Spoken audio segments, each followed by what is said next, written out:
Hello everyone, Luminaire Trout here, and welcome to One Final Moment of Clarity. Let's get right into it. Whoa. I find myself in an unusual situation.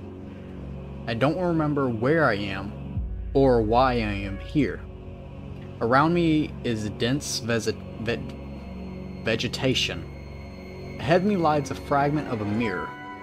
I feel drawn to it. I feel as though someone is guiding me, telling me to go there. Y is to move, mouse to aim. Okay, so this is made by the same people or person or group that made, well, I can't get through there. That made this magical girl is a bitch. So I am hoping for, whoa. This feels familiar to me somehow. A garden. My garden.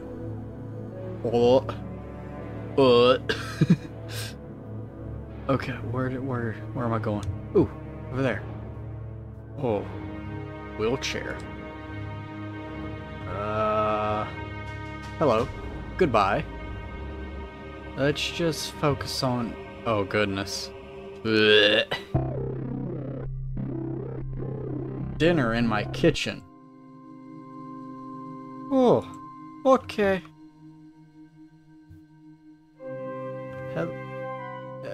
We're gonna ignore that. Just, real quick, just ignore that. Where... a toboggan. And... I don't recognize it. Oh. Go to the mirror. Okay.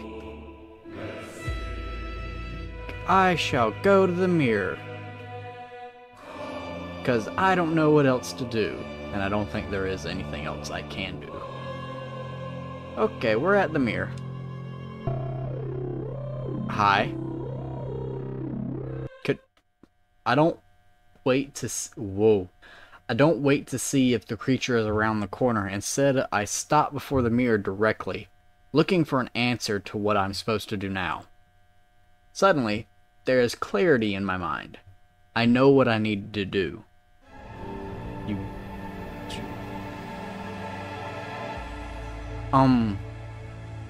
Okay. Oliver. God, what time is it? Coherent thoughts begin to trickle back into my brain like rainfall through a gutter.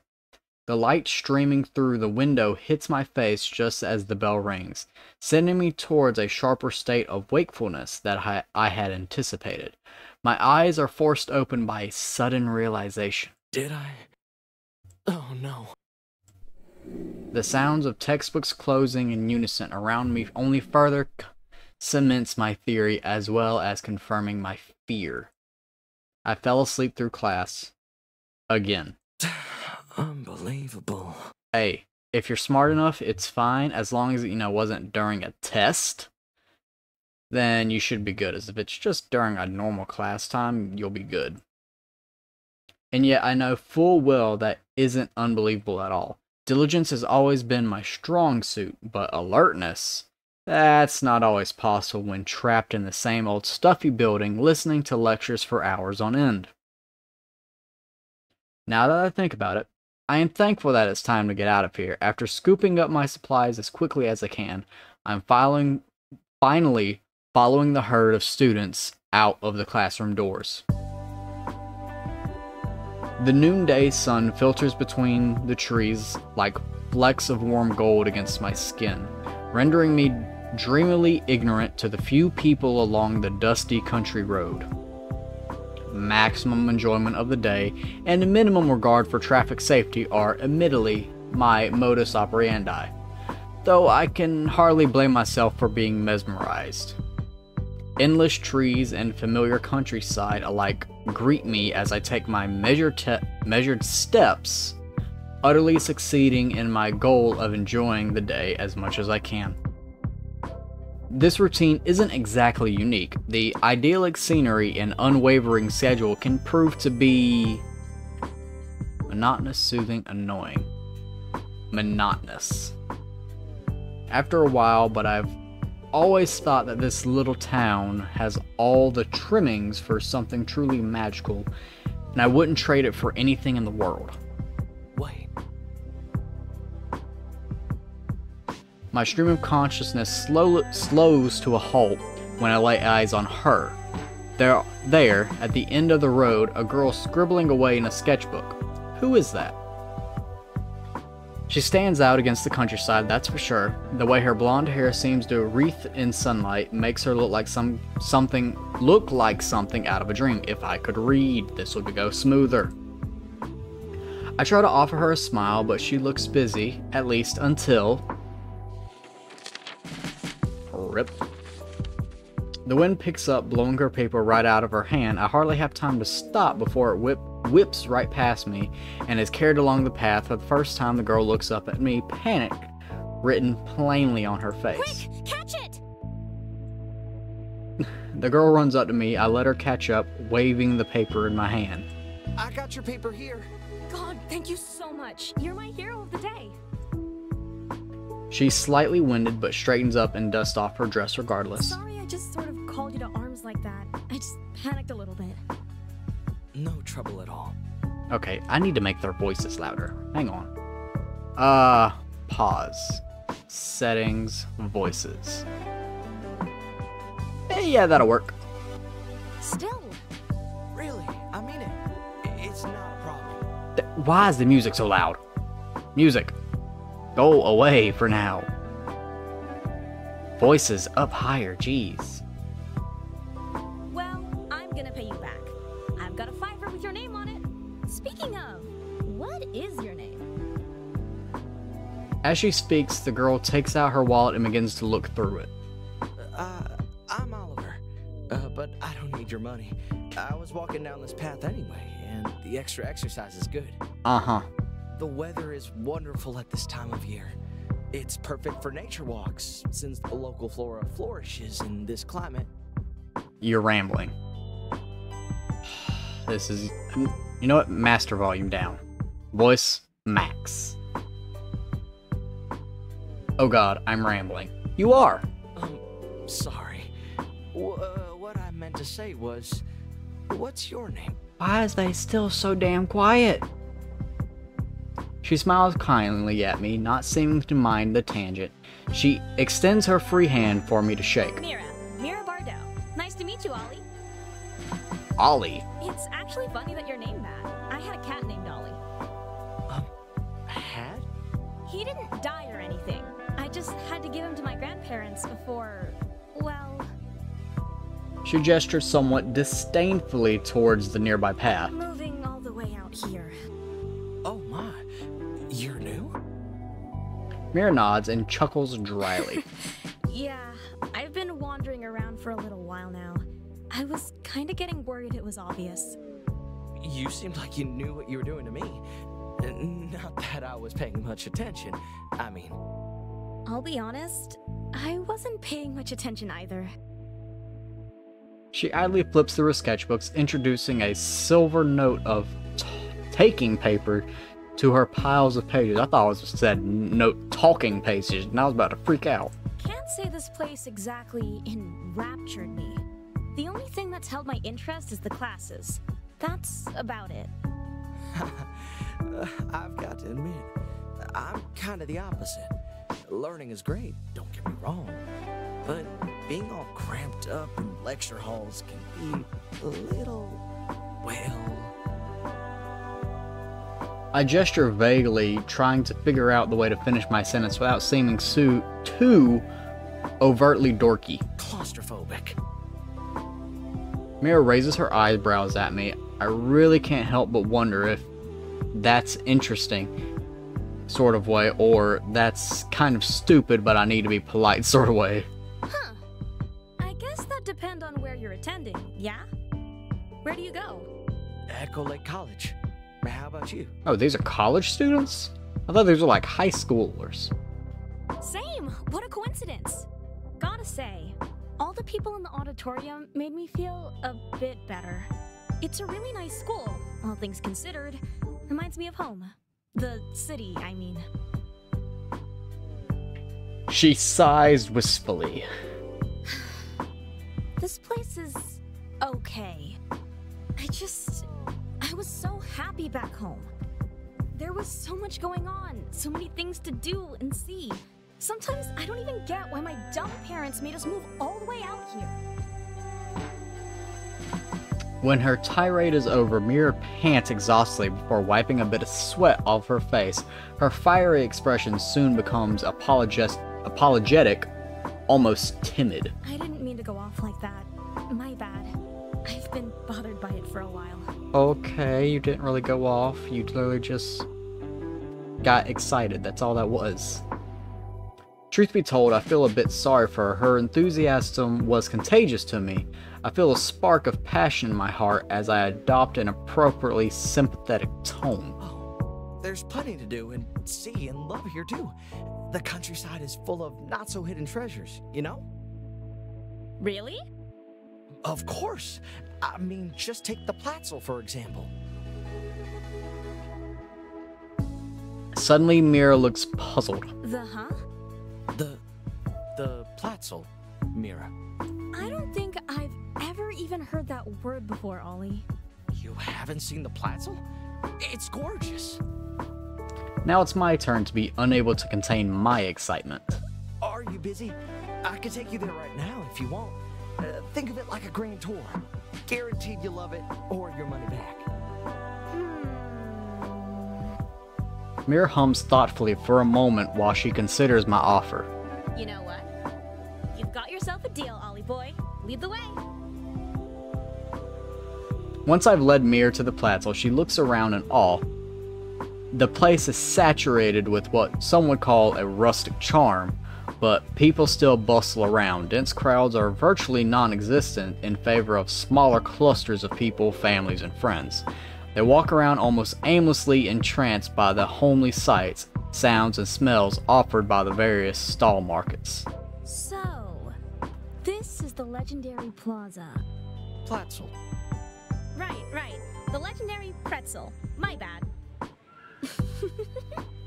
She chuckles to herself, fully aware of her error. I laugh along with her before my focus returns to the task at hand. Things are going well so far, but I suddenly feel the need to try and fill space. I can't let this be a waste of time. After a moment of thought, I finally decide to tell her about the Platzel, tell her about the town's history. She doesn't really seem like a history person, and we came for the Platzel, so should probably, stay on topic a little bit. Platzel. When you called this place a plaza, I guess you weren't totally wrong. It's a bit more rustic strip mall than bustling hub, though. I'll say, it's like a shopping mall, but way more cottagecore. Pardon? Upon hearing my question, Mira looks mildly concerned. Don't tell me you've never been to a mall, Ollie. You can't be serious. Oh, no. I didn't mean that. The other thing you said. Cottagecore? Cottagecore? Yes, that's it. The concerned look on her face returns to cheerfulness before she begins her explanation. It's a name for an aesthetic. Rustic and rural stuff, mostly, was romanticized aspects of the country thrown in for flavor. Lots of things about plants, farming, and whatnot.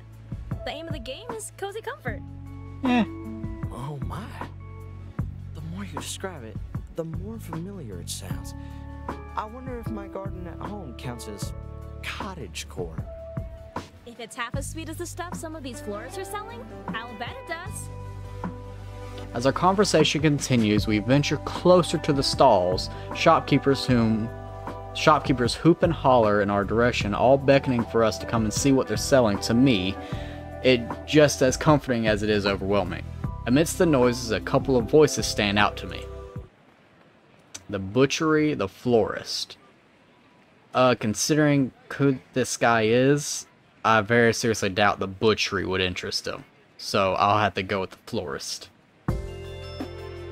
With its colorful wares, the florist drew our attention almost immediately as we approached the stand. A wave of pleasant aromas washed over us both. Hi, how are ya? One Let me know if you see anything you'd like. Buy a bouquet. A whole ass, like how big a bouquet we talking? As my hand is drawn towards a packet of natural fertilizer, I notice Mir looking intently at a bouquet of beautiful flowers. Pink, orange, yellow, and tinges of purple all mingled together in a stunning explosion of color, made up of stargazing lilies, roses, sunflowers, and lavender, wrapped in a delicate paper and ribbon. Mir takes out her sketchbook and begins to rapidly draw what she sees. Her pen rapidly glides across the paper in broad strokes as the sketch begins to take form. I can see her glancing cautiously up at the various other people approaching the florist, worried that they'll buy and take away the subject of her latest masterpiece. You know what? I can buy them for you so you can finish your drawing when you get home. How does that sound? That sounds wonderful. But are you, like, sure? Certain. Consider this sort of housewarming present. Could you pass over a packet of Miracle Grow too? I want these to stay vibrant for as long as possible. Once I hand the florist some cash, she returns the favor by forking over a package of Miracle Grow along with the most vibrant bouquet. I hesitantly look at Mir as she puts the packet in her pocket. Stuff really isn't good for plants, but I don't want to be pendetic, do I? It might put her off. Nah, don't explain. I decided to leave the subject alone for now. I wouldn't want it to come off as a snob. With that, we depart from the florist stand. Take care now. We each hold onto our prizes, chatting aimlessly without care in the world. The sun begins to hang low overhead, and my only warning of its descent is the slow lengthening of shadows along the pavement. Shopkeepers begin to pack up in droves with their energy and money mostly spent. People are trickling out of the main courtyard en masse. Soon enough, Mir and I are left more or less alone, at least far closer to it than when the day began. Oh man! Her eyes widen with realization. Is something wrong? There's nothing wrong exactly. Just, it's getting pretty late. She looks hesitant to bring up the subject, almost sheepish. Not super duper late, but, you know. You need to be home. No, you're right. We have been here a while. Her sheepishness is transferred to me quite easily.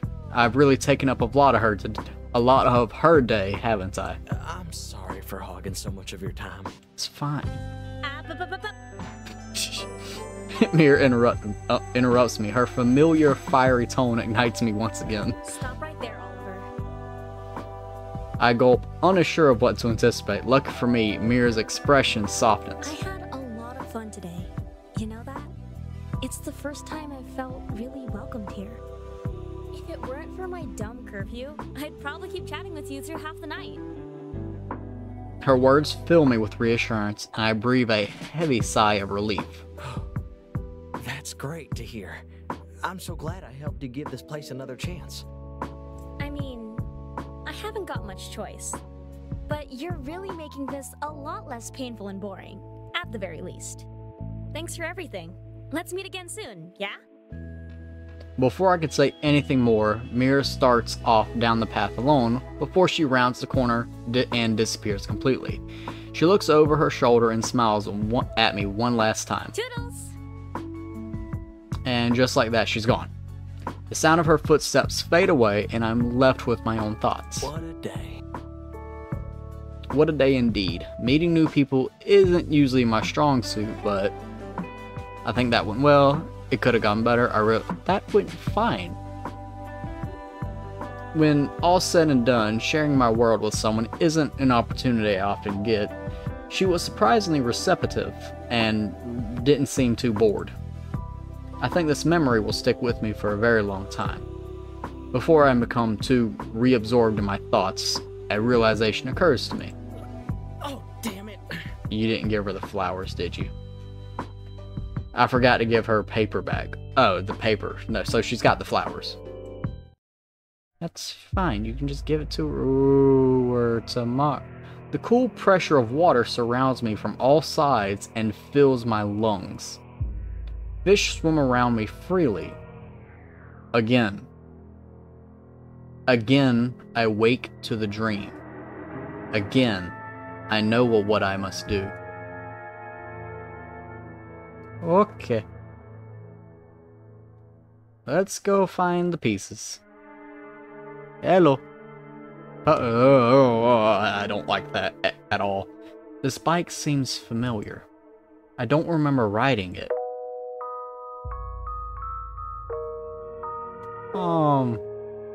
Maybe I was pushing someone along. Oh. I don't like this. At all. What's in here? Ugh. I don't like how it's just, oh, you're looking there? No, you're looking here now. And I can't go there. Is that, yep, that's, here we go. The beach is so relaxing. What's with the music? That's a better sandcastle than I could ever build. I think I missed something. Okay, back in here. Nope. We still need to find another. We can't go there. So, is the other area open now? Yeah. Hi. What are you? Is it following me? Is it trying to stop me? I can only assume. Oh, there's an upstairs now. Okay. Hello? Bah. I feel like I remember dropping something off the edge of this boat. Was it a person? Again, go to the mirror. Did you drop a person? Well, how am I supposed to... How? You just... Well... Ah, interesting. I didn't put all that in. Or is this what I just got? The creature follows me everywhere. The creature follows me everywhere I go. I feel it's present behind me as I touch the surface of the mirror. Yeah, this is what I just got.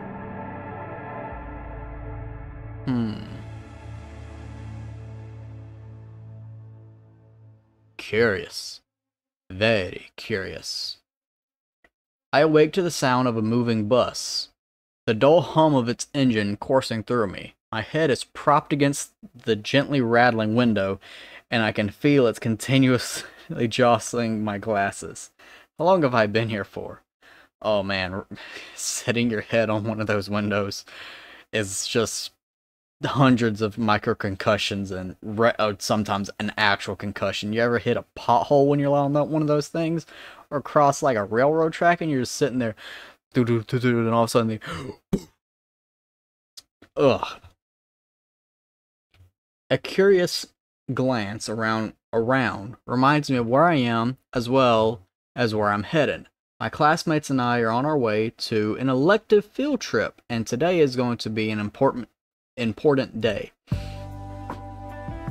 As we depart from the bus, I can feel and hear the crisp autumn air carrying fallen leaves along the ground. The change in seasons is made additionally clear by the vibrant reds, oranges, and yellows of what few leaves remain on the nearby trees. I adjust my satchel on my shoulder and wait patiently for the stragglers to finish disembarking. As I continue to wait, I feel a tap on my shoulder. It startles me at first, and I whirl around to see none other than... Hey, Ollie. Rough bus ride, huh? Oh, hi, Mira. Yeah, I guess you could call it rough. But I sort of fell asleep through it. I noticed. Didn't want to wake you up, though. It's common road trip etiquette. Mira pouched childishly at me, and I try to suppress the urge to chuckle at it. Instead, I crack a small smile. Not like it was a real road trip anyways. No I Spy, no tunes, just the sound of silence. I wouldn't expect much, really. We were trapped in a metal-moving death machine on our way to a class trip. That's kind of a sucky way to think about it. Mm-hmm. But you know what doesn't suck, though? Her disposition changes to a far more sunny one. We're buddies! Huh? I know we're buddies, Mira. We have been for months. No. I mean, yes, I know that. But that's not what I'm talking about. Your field trip buddies. You've been buddied up. We're buddies for this field trip. With a flourish and sudden link of her arms with mine, I cough and sputter for a moment, struggling to process what she means. Mira, what are you talking about? You seriously don't remember? She gestures vaguely with her free hand and she tries to coax the memories back into my head. You know, we're taking the boring elective for our degrees. When she sees the blank look on my face, she keeps going. When the professor said we'd be going to the aquarium, you agreed to pair up with me. Because I said there was a huge chance of me getting super duper bored. Truth be told, I can't recall making those plans at all, but the longer Mira looks so expectantly at me, the less inclined I am to disappoint. Right. I remember now. Silly. Were you sleepwalking or something, my guy? As I stumble over my words, Mira squeezes my arm reassuringly. This only makes my flusterment worse. I can feel my face burning up. She's so close now. I can faintly smell her perfume. Does she not understand the correlation? Oh, I get it. You're worried about the aquarium. One of those fellas with thalassophobia, maybe. That's fine, Ollie. If you get scared, you can hold my hand. No, he's just not confident around females. As a college degree, as a college attender, what is it, college student? Like, isn't there an actual term for someone who's taking higher education beyond high school, other than just college student? Because this isn't exactly how I picture college students acting. Then again, I'm from a different area than he probably is. Even though it doesn't really sound like it. We're... Ollie, slow down. Breathe. The fish can't hurt you. They're gonna be in glass. As I attempt to breathe deeply, I end up coughing, to which Mira pats me on the back. I hope beyond hope that she won't try to do the Heimlich maneuver on me or something crazy. The last thing I need is for her to wrap her arms around me right now. I think I'd melt or disintegrate or perish instantly. Maybe all three. When I regained my composure, I finally tried to string together a comprehensible series of words. Yes. Yes, what? I mean, thank you. Yes, this is happening. We're buddying up so you won't be bored. And I remember saying we'd do that, and everything is fine. You just had to do that last part. Nice save, Oliver. No, it wasn't. Mira does a fist pump at her newfound victory. Woohoo! Attaboy! That's the spirit. Her shouts of encouragement draw some stares from our fellow students, which only add to the smoldering dumpster fire of mortification brewing in my brain. You're not in high school anymore, my guy. Apparently you're a college student. And I can only assume a college freshman. I can't complain though. She just looks so pretty when she's happy, and that makes me happy too. When the professor begins to give us an orientation, I'm already consumed by my own thoughts. My usual attempts at attentiveness have been completely overshadowed as I glance down at Mira, still holding onto my arm. Her friendship has done a lot for me when I'm with her. I don't worry as much about every little thing. The comforting isolation I usually revel in pales in comparison just how bright she makes my world. Her smile really is like the sun, warming my heart and casting light onto the finer things in life, making it a life a little richer, and that much is more pleasant. It's like photosynthesis, but for my soul. You know what? We've known each other for long enough now. Pretty much every day with her has been a pleasant one, If she makes my life that much more worth living, why don't I make her a bigger part of my life? For some reason, those M's look like multiple R's for a second. Why don't I just ask her out? There you go, just do that. The benefit outweighs the cost. I'm sure if she says no, that's not exactly total rejection. We would just continue being friends. Everything would be fine, right? But what if it isn't? Oh gosh. Usually I wouldn't want to take such a dire risk, but she's worth it. She's more than worth it, damn it. Her fiery spirit is definitely rubbing off on me. If she could hear this, she'd call me a dork. I just know it. That's it, Oliver. You're going to ask her out before the end of this field trip. The professor orientation comes to a close as I finally make my resolution. We're all handed forms to fill out, and we're told to take out small notebooks when we're asked to bring along with us. Excuse me. Mira rather typically brought her sketchbook, saying that she'd prefer to take notes by drawing instead of writing. A picture is worth 1,000 words after all. If Michelangelo could do it, so can I. You go right ahead. After hearing her rather bold declaration, the entire class begins to head into the aquarium.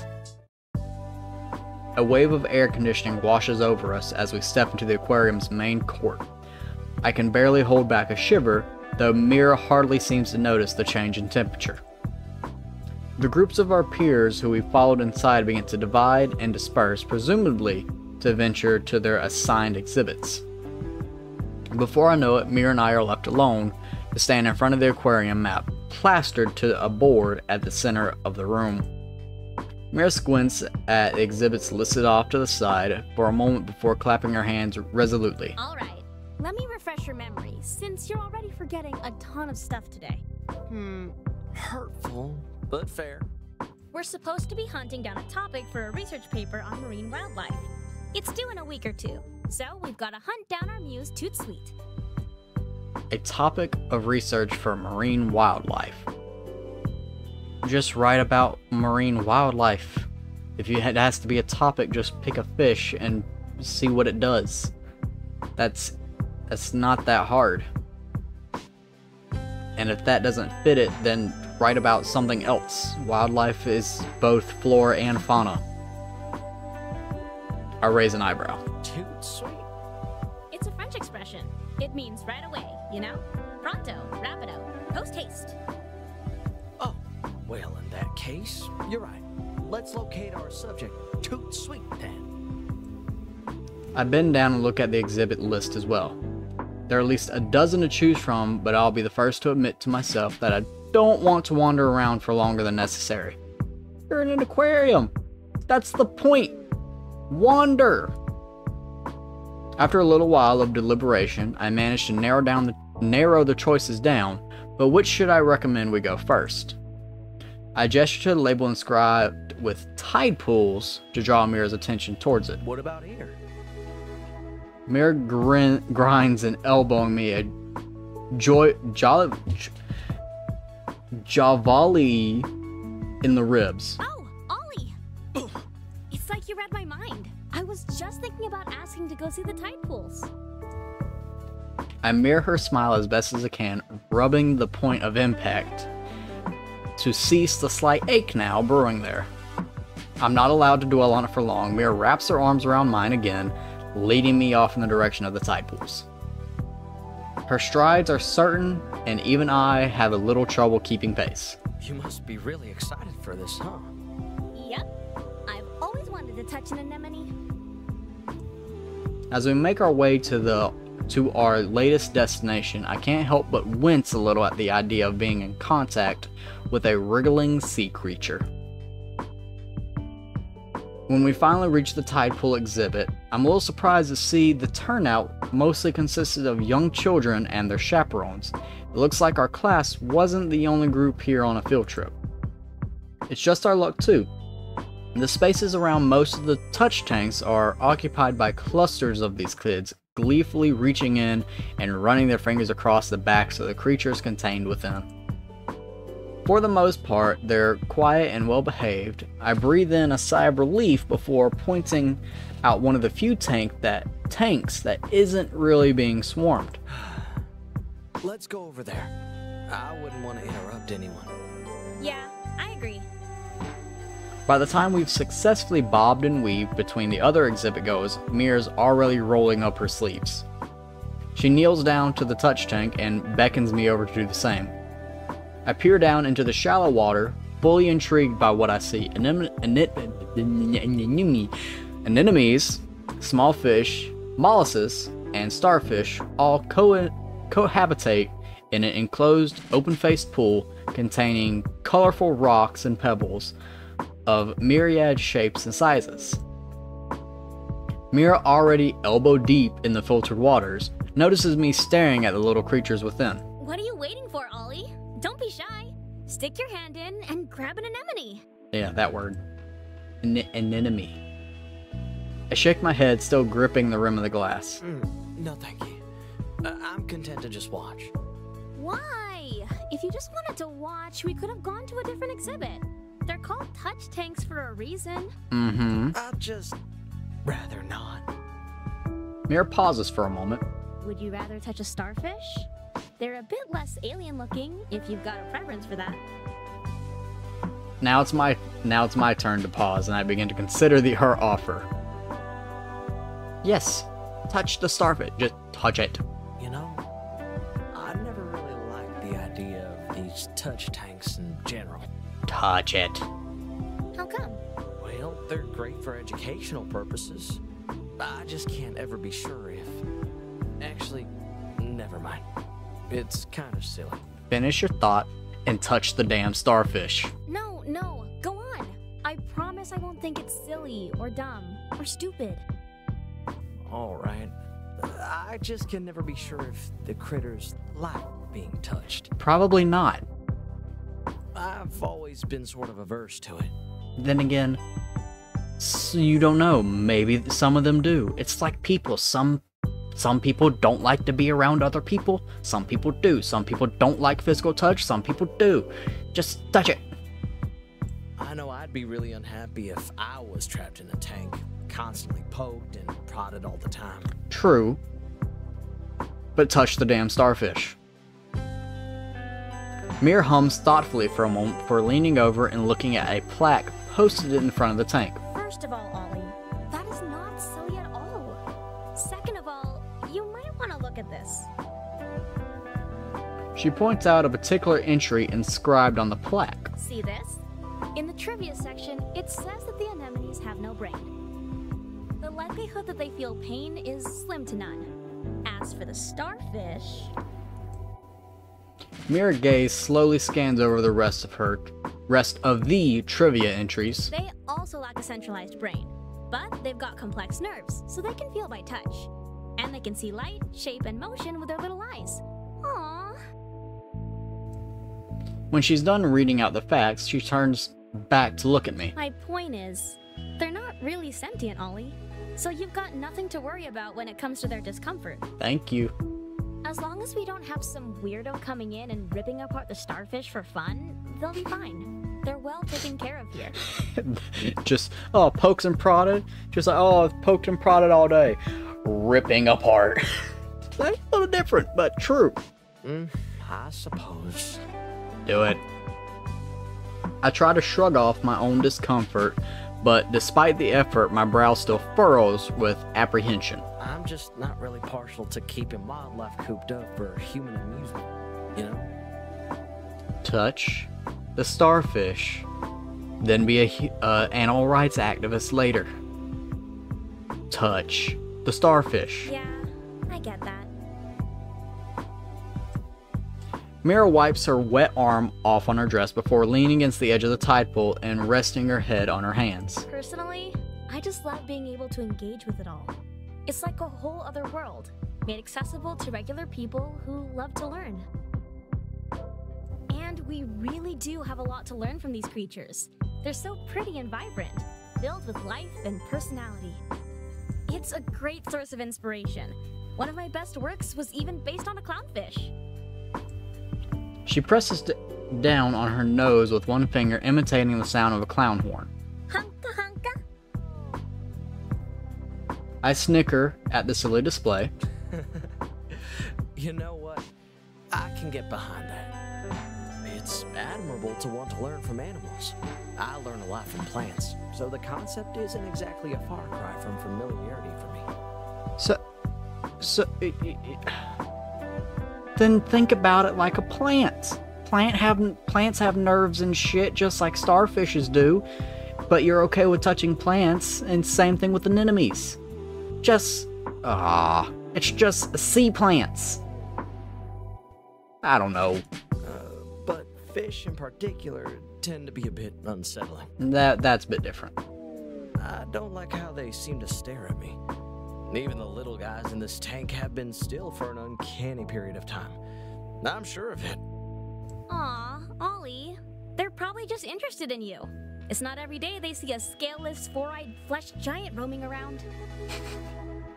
Mira, if we're going off of logic based on novelty, I don't see why they wouldn't just stare at you instead. I'd hazard a guess that you're the prettiest, most vibrant thing in the whole aquarium right now. Now you're flirting. When those words are said, I see Mira's face redden.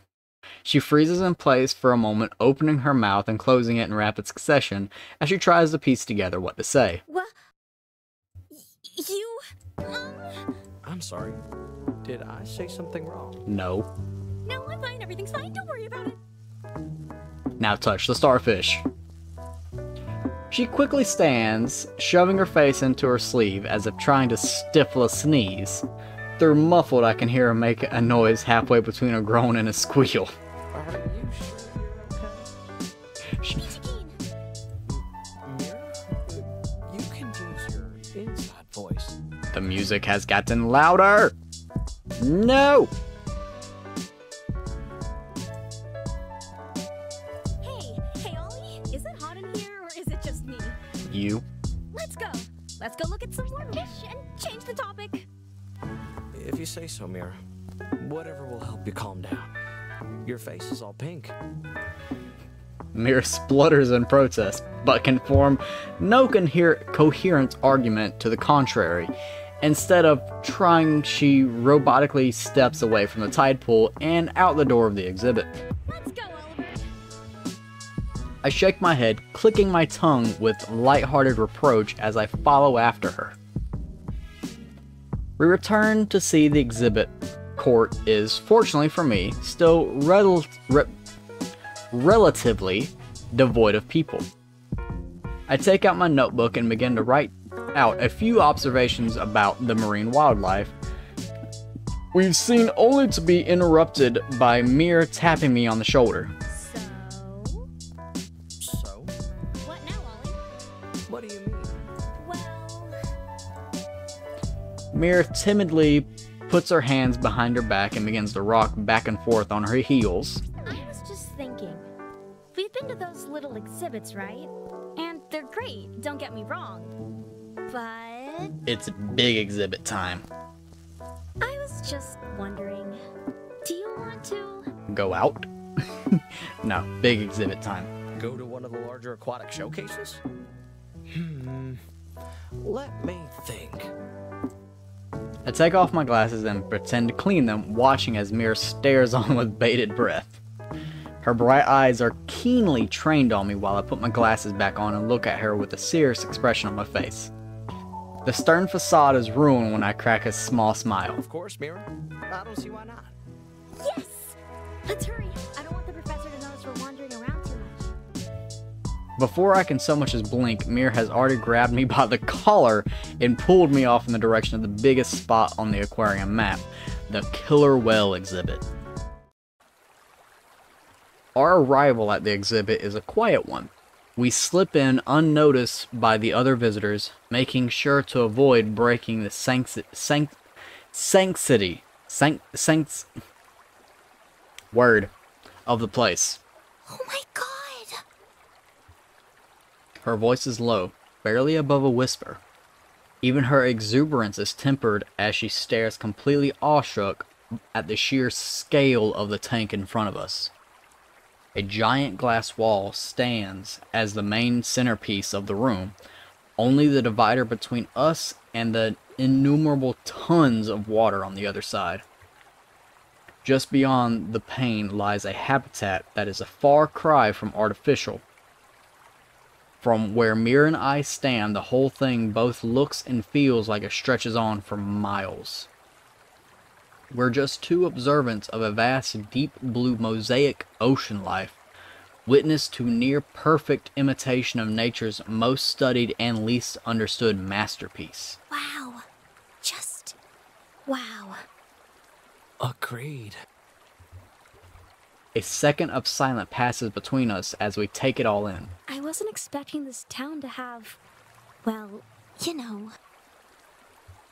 Mira gestures at the room at large, unsure of what words to end her sentence with.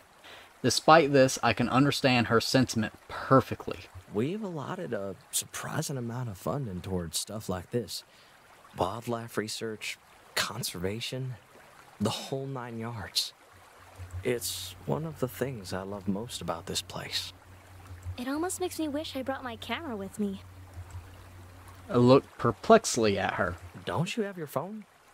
I mean, yeah, but it's not the same. The photo quality on it isn't that great. If I want to take a picture of something like this, I want to capture every detail I can. It's got to have feeling. If the picture turns out grainy, it loses the feeling. Why don't you just draw it then? Like, right now? Of course. There's no time like the present, and no reason why you shouldn't. After all, a very wise person once told me that a picture is worth 1,000 words. To emphasize my point, I playfully nudge Mira's shoulder. And if Michelangelo could do it, so can you, right? Oh, you're so right. Her trademark smile returns in full force as she gets out her sketchbook and pencil. You know what? When I get home, I think I'll bring in some Van Gogh vibes too. Splash some watercolor on this page to really set the tone. What do you think? I'm not much of an artist myself, so I couldn't tell you. But I trust that whatever you decide will look fantastic. Fantastic art, made with help from a fantastic muse. Fantastic muse? I'm talking about you. I mean, I could infer that. I wasn't expecting it. I'm flattered. Thank you. No problem. The following lull in the conversation is only filled by the sound of Mira's tools against paper.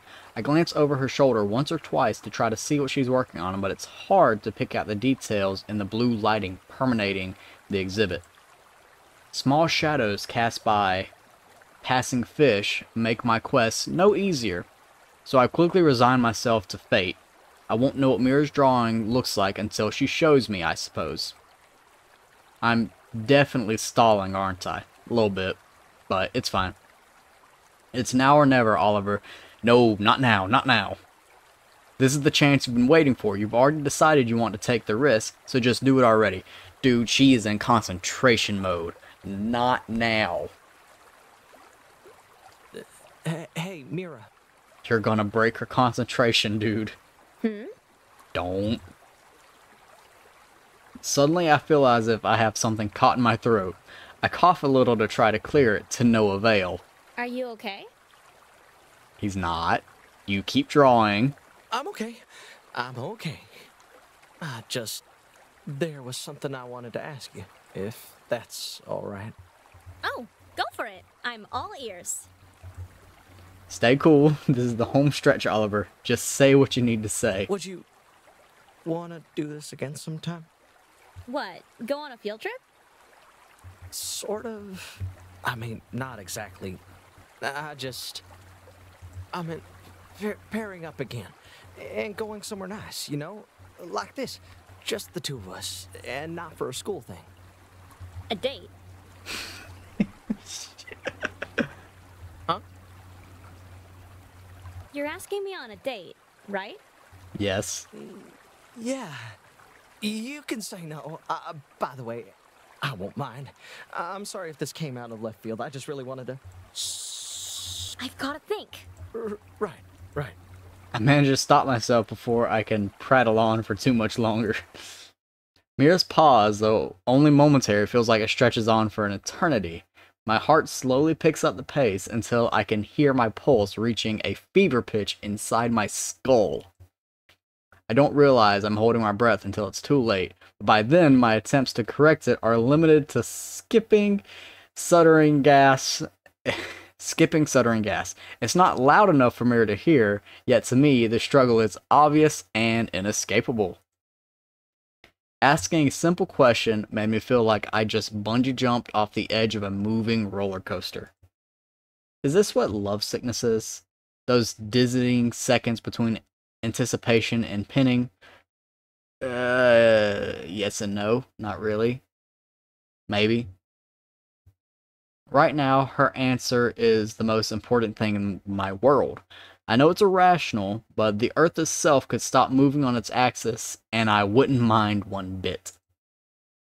Mira beams at me, reminding me that all a few seconds have passed. It might just be a trick of the mind, but something in my heart tells me that she feels the yearning too. Her eyes twinkle with equal parts amusement and delight as she finally opens her mouth to reply. I'd love that, Ollie. Ah, shit. And we just passed out, didn't we? Back again. The familiarity of the dream is comforting, yet I can't help but feel like a part of me is screaming at what I see. I do not understand why, but I know completing the mirror will help. So again, I search for fragments of the mirror. Fragments of myself. Yeah, you don't want to be here right now. You were kind of in the middle of something that needs a better answer than just, yeah. Oh, hello. Oh, why did it? Huh. Interesting. I don't like this. And as Mira prepares for the show, I watch the store. This is what I feel, but at the same time, what is this store? Both cannot be true. What? Oh, this is a little spooky. A little bit. Mira and I love to go fishing when we stay at this cabin. Okay, it's dude. We gotta go. That thing is after me, and we do not need to stick around to find out what happens when it gets me. There's not another piece. That was only 2.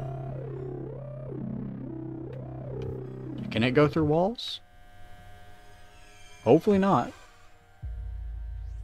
But I need another piece. Hi. That's what? Whoa! That was close. That was only 2 pieces. There are stairs here. Ah. Hello. Oh! A whale. That's not what I saw. I saw an eye. And then I saw teeth. It feels important. Go to the mirror. Okay. Whee! Okay, here we go. Is that it? I can feel something is wrong as I press forward into the mirror. Maybe another night will bring clarity. It ain't gonna be another night, my guy. It's gonna be like probably a few years, because that's what feels like past. Not just a few months, years. That first one was just like, hey, we woke up, then apparently a few months went by. Now, seems like years have gone by. Who knows how much time has passed now. Wake up! A voice harsh and unfamiliar manages to rouse me from my slumber. Hey, can you hear me? My eyes dart around the inside of the taxi I'm in. The car suddenly comes to a halt, jostling me both and my belongings I'm leaning so precariously against. I said wake up. This is your stop. If you stay snoozing in here, I'm gonna have to charge you extra. Oh my, I'm so sorry. How much is it that I owe you again? You'll see the price on the app. It's charged straight to your card. I nod, trying my best to feign knowledgeably. Apologies. I'm not used to dealing in credit. In the country, I mean, where I'm from. Sometimes checks, but very rarely. Well, welcome to the city, mate. Rule number 1 is not to overshare with strangers. Are there any other rules I should know about? The driver snorts indigently as he readies himself to put his keys back into the ignition. Rule number 2, personal space. Get out of people's cars when they tell you to. And is there a third rule? Out. Now.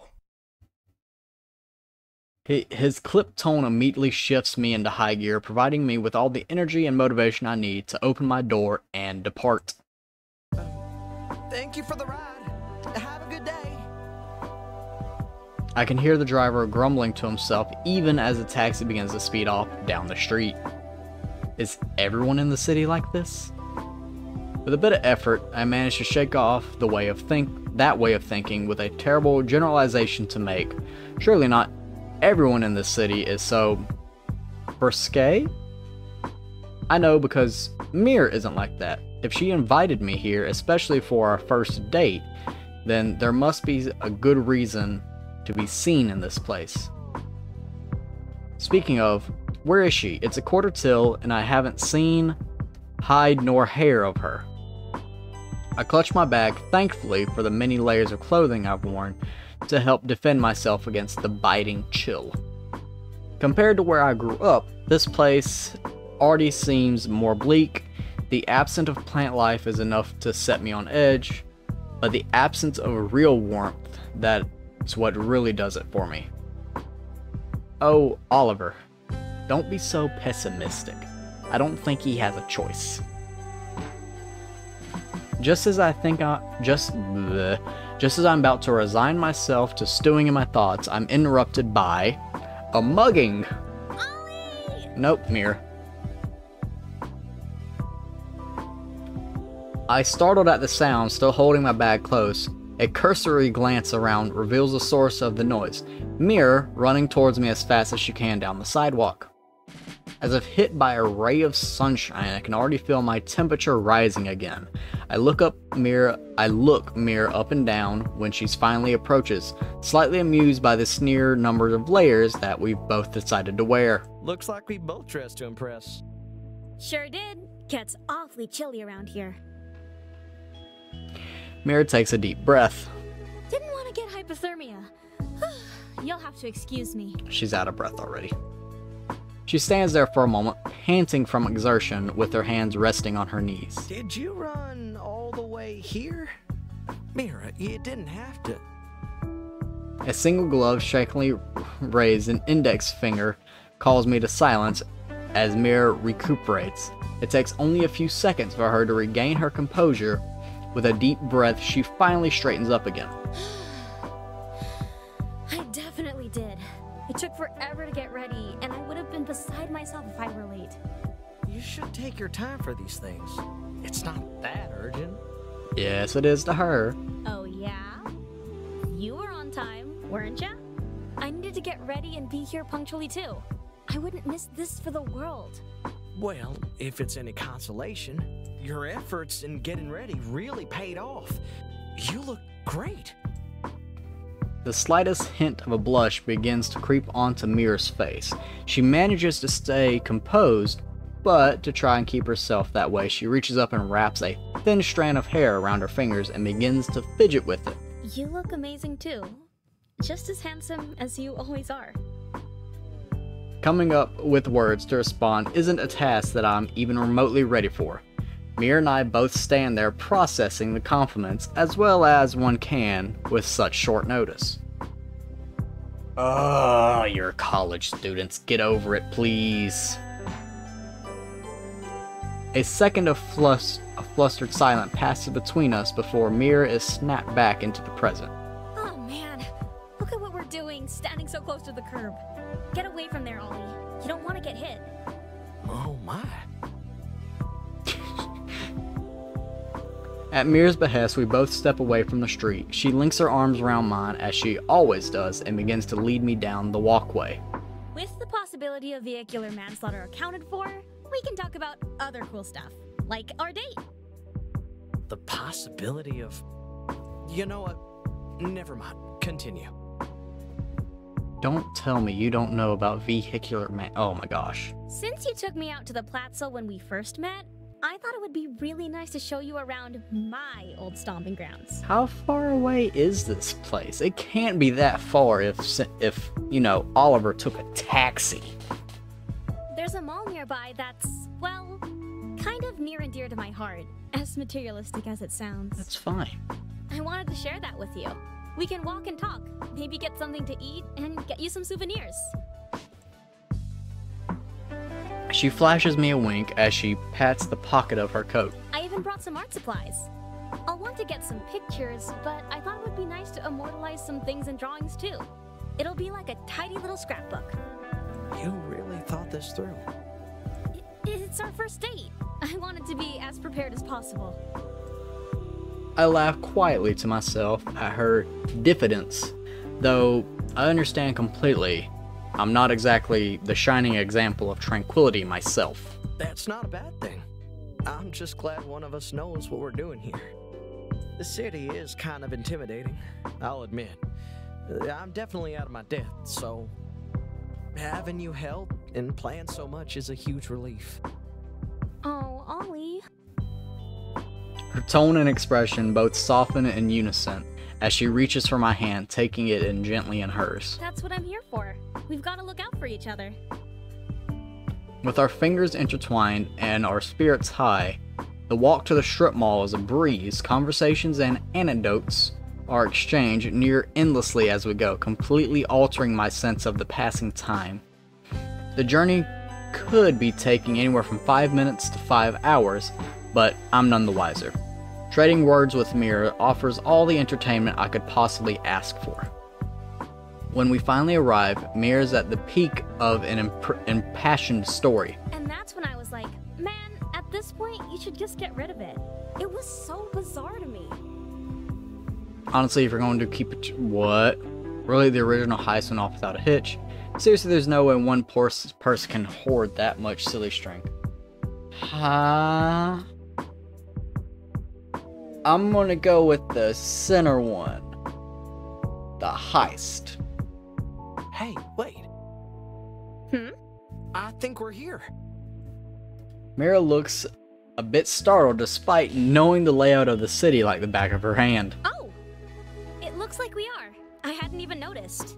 Time majorly got away from us, huh? Well, you know how the saying goes. Time flies when you're having fun. That's true. I got so wrapped up in chatting that, to me, we sort of just fast traveled here. Same, though I guess in my case, that's a good thing. If I hadn't been absorbed in what you were saying, I'd have ended up intimidated by all the tall buildings. Heh, you get used to them after a while.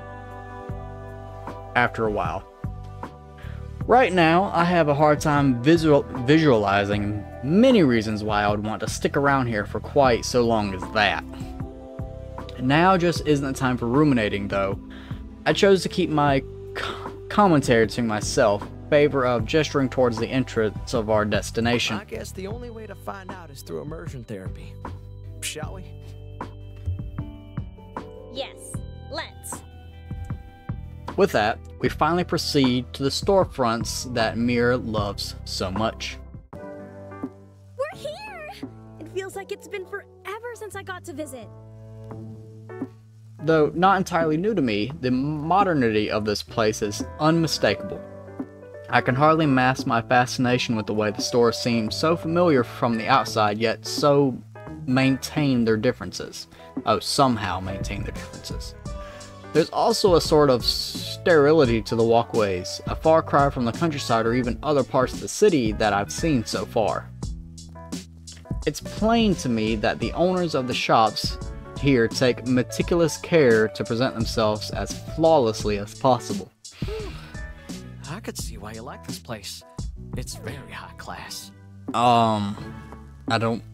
Oh. Oh, you haven't seen the half of it. This isn't even close to the real classy venues. I once drove by another mall that was as big as a football stadium. Really? No. But it looked darn close. I guess I'll have to see it to believe it, right?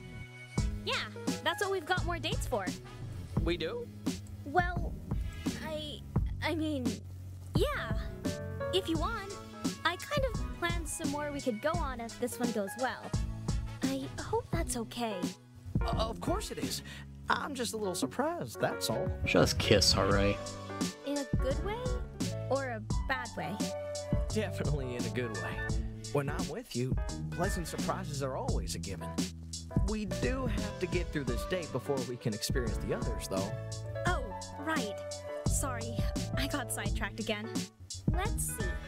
We've got a couple of options. There's plenty to see. Since it's your first time here, why don't you pick what we do first?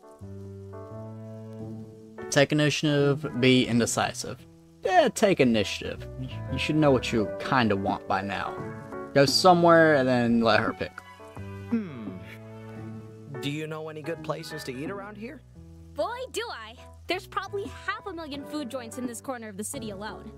There's one that's pretty special to me, though. An old Greasy Spoon Cafe. My family and I used to go there on weekends to get breakfast. They make the best pancakes you've ever seen in your entire life. Oh, really? I've got to warn you, my mom makes damn good pancakes at home. So your diner has some stiff competition. We'll see about that. The place isn't that far from here. Only a few doors down. $20 says the food is just as good as what you have at home. If not better. You've got yourself a deal. As we wander through those a few doors down, Mira's smile falters as she seems to grow more and more despondent the closer we get to the diner. Hey, are you okay? Yeah, I'm fine. Just, I think the lights aren't on. Ah, shit. They could just be closed. Did we accidentally drop in on a holiday or something? No, I checked my calendar beforehand. They're usually open at this time. Mira hesitantly approaches the front door, peering past the remaining shutters as best as she can. Half the furniture is moved out. Maybe they're just renovating? No. They've definitely shut down. Permanently? She looks between me and the storefront for a moment before nodding sadly. Unexpectedly, she stays quiet for a time. I feel obligated to try to fill the dead air, but come up short on comforting words to offer her. I'm so sorry, Mira. You don't have anything to say sorry for. I just wasn't expecting it to be closed down so soon after we moved away. I'd sort of taken comfort in the idea that the diner would always be here, you know? I guess it's naive to think anything like that lasts forever. There were just so many good thoughts that I associated with this place. The fact that it's gone feels like some kind of cruel rug pull. That's understandable, I suppose. But think of it this way. You had years and years of great memories with the diner, right? Just because it's not here anymore doesn't mean all of those good times will disappear. Your family bonded here. You gotta have fun conversations, eat good food, and start your days off with smiles on your faces. As cliche as it sounds, I guess what I mean is that since you can't change the fact that it's gone, focusing on the fact that it was here to begin with might help with the grief. I guess that does make sense. And hey, that means we can make new memories. Next time we go out together, I could show you some food spots that are closer to where you live. My treat. If you like them enough, you could even bring your family. That'd be really nice, Ollie. Thank you. While she begins to step away from the barred door, something stuck to it catches her eye. Oh? What's this? She leans in closer, inspecting the object before gesturing for me to come to do the same. Hey, take a look at this real quick. It's some kind of poster. Is it for the diner? Mira scans the contents of the poster and looks a little disappointed. No, some kind of medical thing, I think. There's a lot of words I can't pronounce. I adjust my glasses carefully, about to adjust my own, what the hell, and carefully review the text printed onto the parchment. RT-323 is sponsoring a multi-center first-in-human dose escalation trial to determine the safety, tolerability, and pharmacology of an experimental medication in adult patients with severe relapse/refractory degenerative memory loss. We're going through tests, aren't we? If you are eligible to join the study and choose to participate, all study-related treatment costs and medical testing will be provided at no charge. Compensation for your time and travel expenses may also be provided. Degenerative memory loss? I think that's what this is all about. A clinical trial for cures for degenerative memory loss. That's not a whole lot to go off of. Does it say anything else? I don't think so. It just has a list of sponsors for the experiment. Seems pretty vague. Let me look it up and see what I can find. Huh. There's just super muddled results about all sorts of diseases. It could be anything. Well, hopefully we'll never have to find out. Yeah, hopefully. An awkward silence falls between us as the mood turns a bit somber. Since this place is closed... Oh, right. Since this place is closed, do you want to do something else? Maybe sightsee, just walk and talk some more? That would be great, actually. You're a mind reader. I was just about to suggest that. I think you were about to suggest it, but I interrupted you. My bad. It's fine. You've got to let me know to stop doing that. You're fine. Every time you interrupt me, I'll ask you to put $1 in the interruption jar. How about that? That way, you'll have an incentive to... That sounds perfect. Wait. You know the rules, Mira. Come on. Fine. Only 'cause it's for the betterment of our dynamic. Mira jokingly rolls her eyes at me. She takes out a single dollar bill and hands it over as we depart from the abandoned storefront. Our little adventure leads us back to where we started. The expanse of the mall greets us once again, this time with the benefit of a slight familiarity. So, what should we do next? Go somewhere else to eat? I'm content to just hang out. But I do sort of want to take a look at a certain store real quick, if that's alright with you. Let's go. Oh, of course. I don't mind. Do you want me to come with, or...? Obviously. Come on. Mira urges me onwards to the store she wants to look at. Seems to only be a hop and a skip away, just a few doors down yet again. We finally get there. Mira beams with pride. She gestures broadly as if unveiling a grand invention. Without further ado, my favorite place ever. The Nemesis Boutique. Nemesis? Mira! Mira's reveal is a cut short as a suited figure leans out of the boutique store. She raises an eyebrow and looks at us both with critical air about her. If you're going to advertise my business for me, at least do it right. This isn't the Nemesis Boutique. It's just Nemesis. Nemesis. Can you pronounce that? Ahem. Without further ado, my favorite place ever. Now, Mazine? Much better. Now, are you going to come in and buy something, or are you content to just scare away my business? Oh, sorry. We were just passing by. No, you were staring. Window shopping is a pauper's pastime, you know. Have you even noticed that you're blocking the line? Mira and I both look around in unison. There is no line. There would be if you didn't stand in the way. Go on, be off with you. With that final remark, the owner of the store disappears from view. She really doesn't seem too pleasant. How do you even know her? I'm tempted to say that Mira seems way out of the league of someone like that, but I keep that observation to myself. Oh, well, she's kind of my boss? In a way, I mean. I took an internship with her for a bit before moving. Were there no other nicer options? I mean, there definitely were. But I wanted to get my foot in the door of the fashion world. I looked up to her. I still sort of do. Her summer collections sell like hotcakes. The elite love them. Her spring and winter collections, though, they kind of struggle to get off the shelves. I assume that's why she's so grumpy. I can see why people wouldn't want to shop here. Her mood is a bit off-putting, to say the least.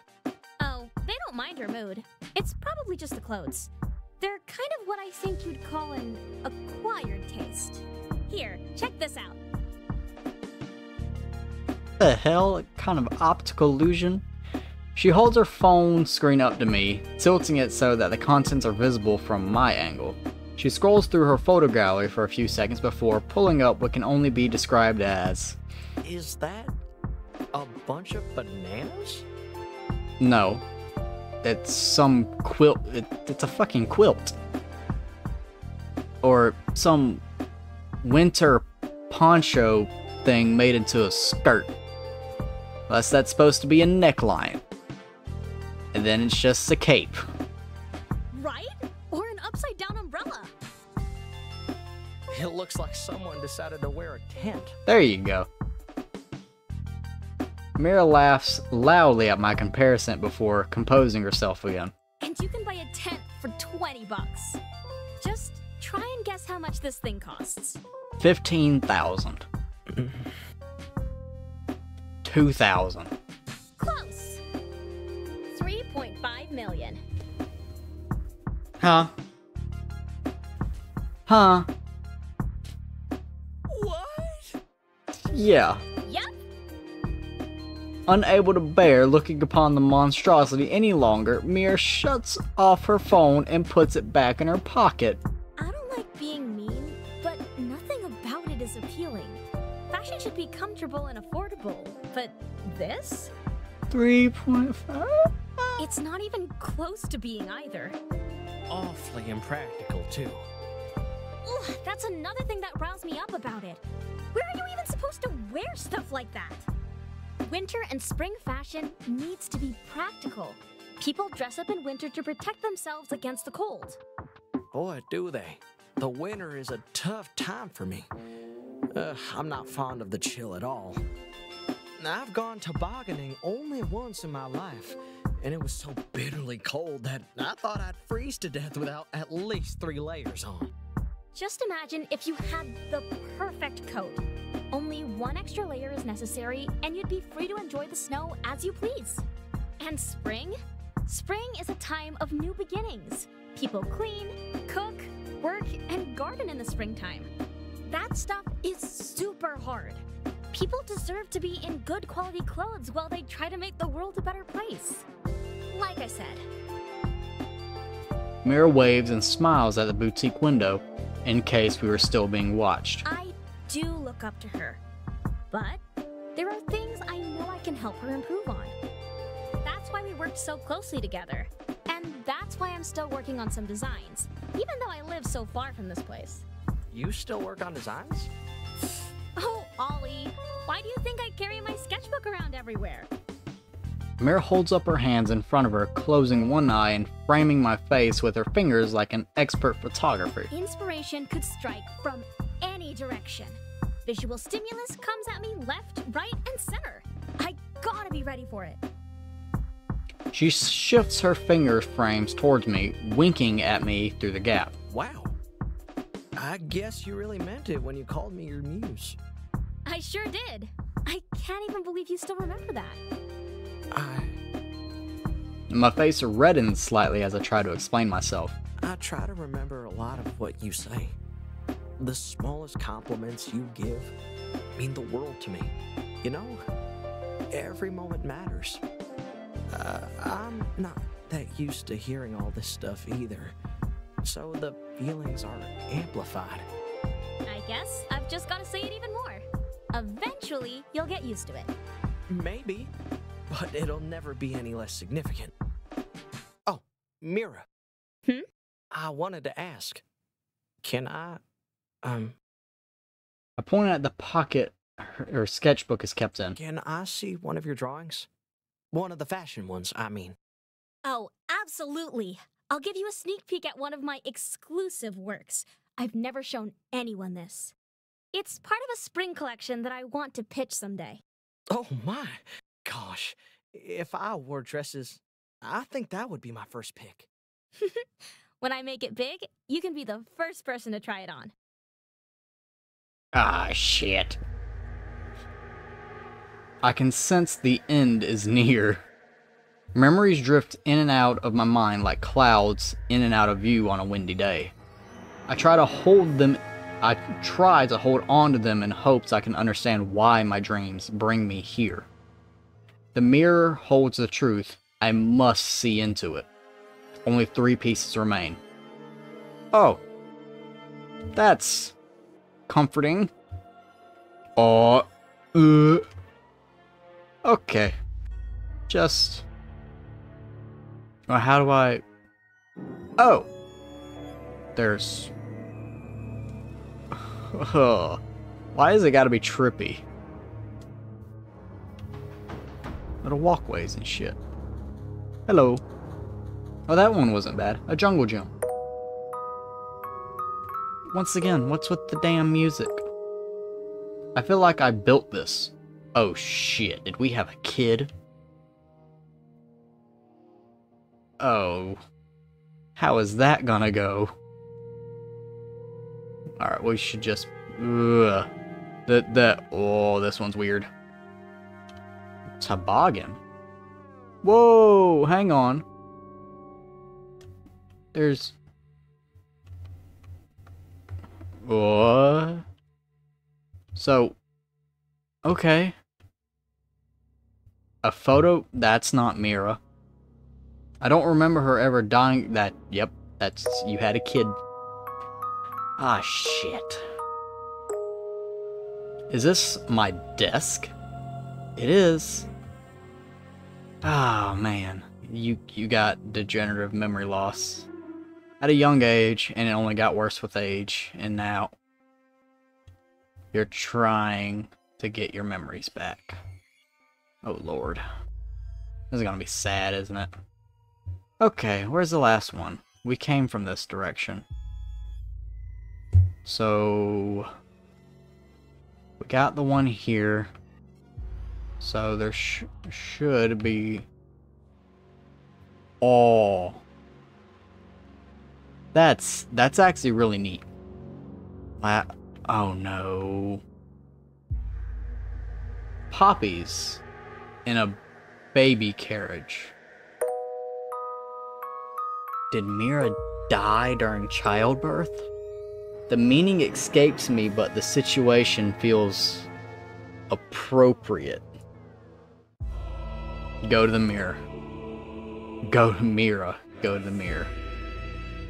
Oh, shit. I don't... Oh, man. Don't be sad. Don't be sad. Nope, not looking behind me. Where... Nope. Nope. Bedroom. Living room. Where... Washroom. There you are. Bathroom. Alright, tell me what's going on. When I look into the mirror this time, I don't wake up. No. Instead, the distressing world around me fades away, replaced by the soft light of morning and the gentle sounds of birds. But the mirror itself remains. I continue to stand before it, caught in the eyes of the man within the reflection. They are fearful, and haunted. He reaches up to touch his wrinkled and weathered face, just as I move to do the same. Slowly, I understand. Slowly, I remember. Our first date. Silly, you have to sit still. Mira, people are watching me. It's because you're hot stuff, Ollie. Now, sit still, or I won't get that beautiful blush right. I want to make this perfect. How else will I remember who I went on a date with? Joking. I'm joking, Ollie. Ooh, I might have to start over to capture that excellent look on your face. Our first kiss. Wait. Oh, Oh, sorry. no, it's me. Sorry. Sorry. You first. I totally spooked myself and turned my face. Sorry. But cheek kisses don't count, right? Even if they're nice? If you're okay with it, maybe we do take two? I think I would really like that if you're, down. I'd really like that too. Our first child. She just fell asleep. Thanks for putting her to bed. Well, thank you for handling playtime. I'm glad she's got so much energy, but I'm equally glad we take shifts. We really killed it making that kid, huh? Keeps us on our toes. I would never ask for anything else. How could I have forgotten all of this? Forgotten Mira, forgotten my own daughter. I'm sorry, Mira. No. I won't accept any apologies. You had no control over this happening. What's important is that we got it diagnosed. And we're making a plan to get through it. Shit. I remember the diagnosis. RNH, a disease with a reputation for finality. A few years have had to pass since that day.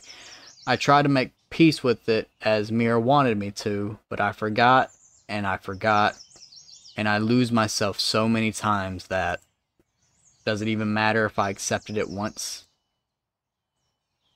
I looked into the eyes of a gray-haired man.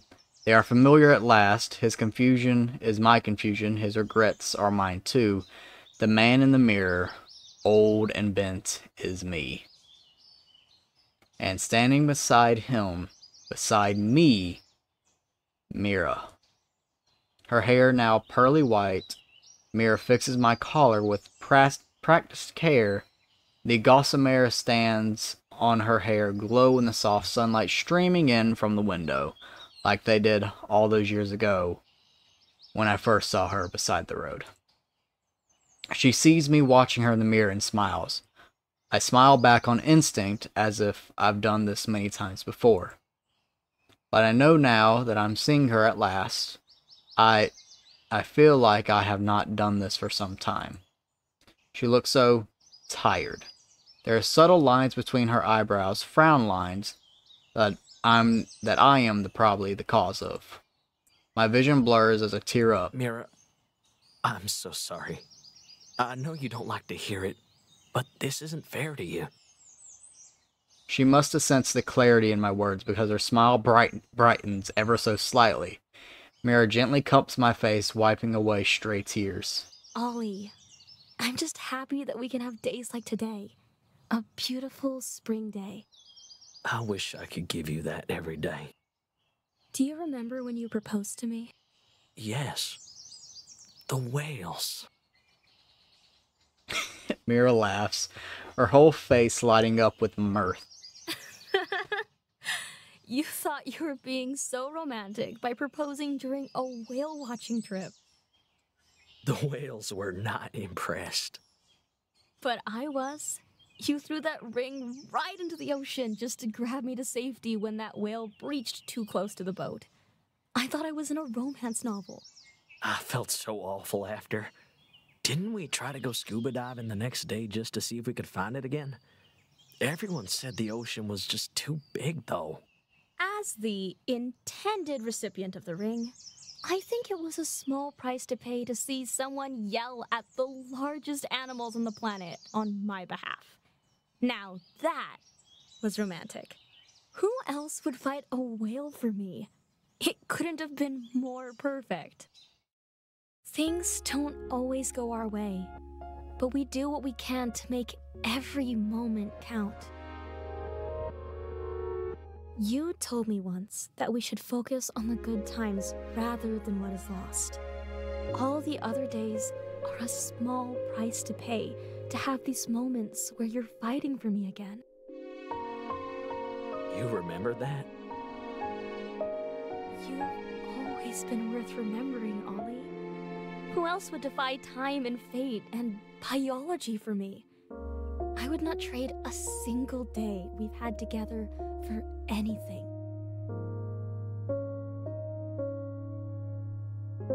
I look into her eyes, unchanged in their honesty and kindness after all these years. I take Mira's hands into mine and I rest my forehead against hers, feeling a sense of ease. What did I do to deserve you? You are my paper-catching hero. My plant-loving, fish-fearing, always supportive, whale-fighting muse. How could a girl resist? We laugh together at that. The last specters of my nightmares are banished as we revel in the time-shared joy. If only for a day, if only for a moment.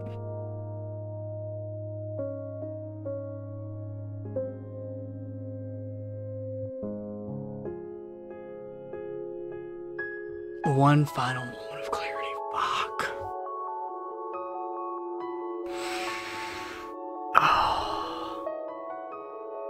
Nope. I'm not. I'm close, but I'm not. I ain't gonna cry. I'm not. I got real close, but I'm not gonna do it. I'm just gonna be quiet, and I'm gonna let these credits roll out.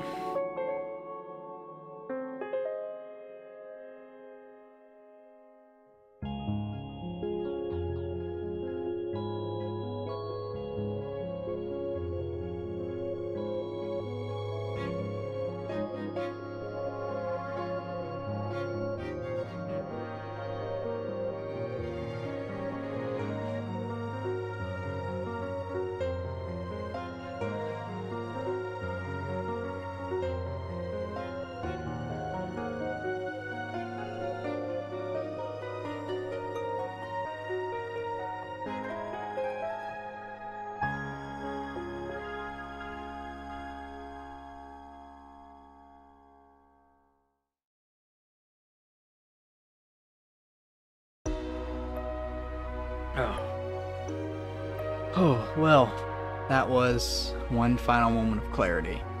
What are the fragments? Afternoon gardening. Okay, these are just...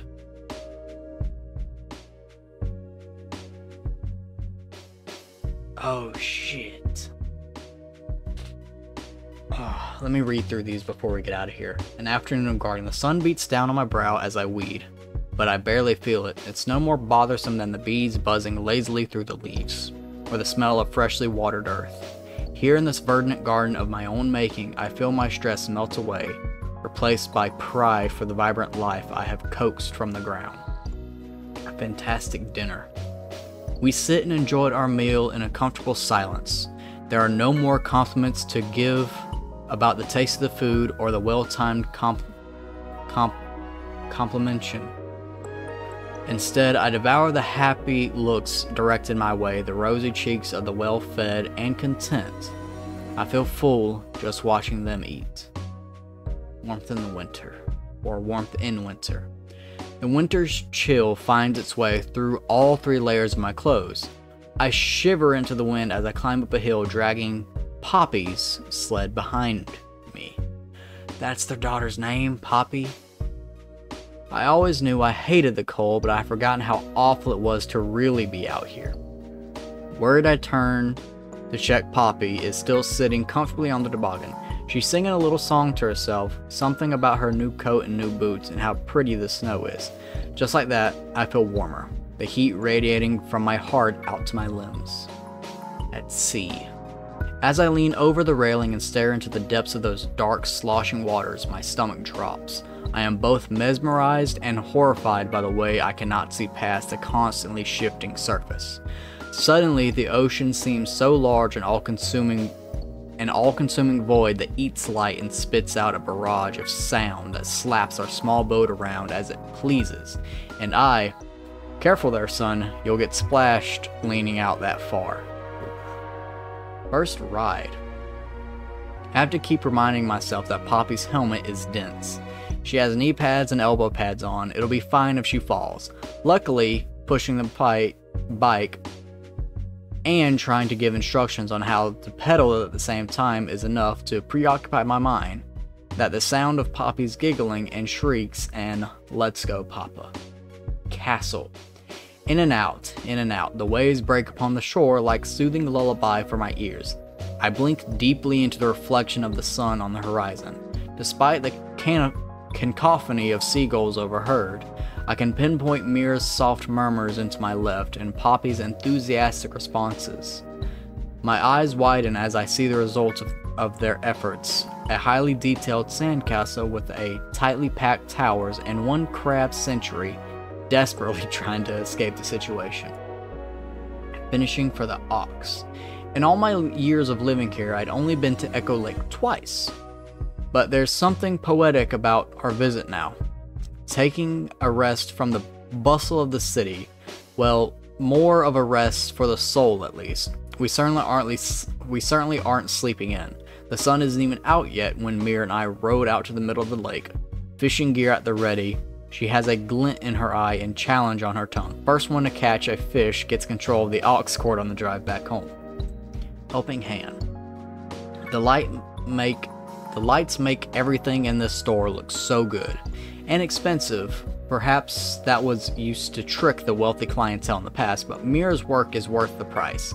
Even without the fancy lights, I can hear her chattering from the back room as she and her assistants discuss the upcoming fashion show. I'm only able to offer support by keeping an eye on the register, but even from here, their excitement is infectious. I can't wait for people to see her talent. Look out. The whale is just a bump peering out of the water, but even that itself is massive. As our guide excitedly rattles off whale facts, I catch the enormous creature slide gracefully back under the waves.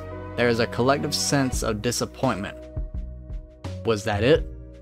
In an instant, the doubt is punished. Everyone who turned their back on the waves missed the moment the whale flies out of the water and flips in midair, defying gravity and logic. The gravity reasserts its dominance, the whale re-enters the water in a spray of white swelling waves, and Mira. Poppy. Her hands are so small, whether she's crying or smiling, those tiny hands reach out for me. And who am I to deny this tiny stranger the comfort of my own? Earth-worn palms.